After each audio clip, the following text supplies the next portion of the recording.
ایک شخص ایک گھر میں آتا ہے، مہمان کے طور پر وہ گھر آتا ہے، اور تو میزبان نے اپنے 3 بچوں کو کھڑا کیا ہوا ہوتا ہے کہ بیٹا جیسے ہی کوئی گھر مہمان آئیں گے تو آپ ان سے ہاتھ ملانا، ان کا مصافحہ کرنا اور ان سے آپ ویلکم کرنا۔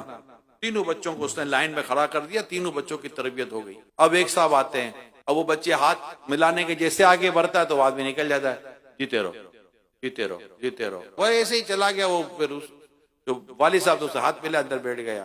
بچے دیکھتے رہ گئے کہ ابو نے تو کچھ اور ہی سمجھایا تھا، یہ تو ہاتھ ہی نہیں ملا رہا ہم سے۔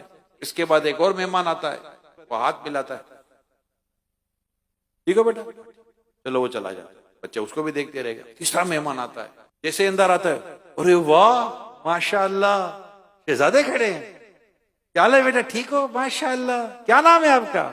اچھا حامد، اچھا، اور بیٹا آپ کا نام؟ اچھا ماجد، اچھا اچھا اچھا، بیٹا آپ کا نام؟ وہ اپنا نام بتا دیتا ہے، شاباش جیتے رہو، شاباش شاباش، سلام کرتا ہوا سب سے، ہاتھ سر پر ہاتھ رکھتا ہوا چلا گیا۔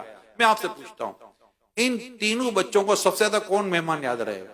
پہلا نمبر ماں باپ رہے، باپ کو بول دیں گے آج کے بعد آنا نہیں چاہیے۔ دوسرے نمبر پر آئے تو ٹھیک ہے، نہ آئے تو ٹھیک ہے، میری صحت سے کیا فرق پڑتا ہے۔ اور تیسرا سب سے زیادہ نمبر آپ کس کو دیں گے؟ 3 نمبر کو۔ اور اگر وہ کچھ ہاتھ میں تحفہ وفا عیدی ویدی دے دے تو باپ رے، اس کو تو فل نمبر ملے گا، 100%۔ یہ یاد رکھیے گا، ایسا آدمی یاد رہتا ہے، پرتپاک طریقے سے ملنے والا، خندہ پیشانی سے ملنے والا اور مسکرا کر ملنے والا۔ جب آپ اس طرح کسی سے ملیں گے نا، آپ سمجھے کہ آپ نے آدھا کام ہو گیا وہ آپ کا۔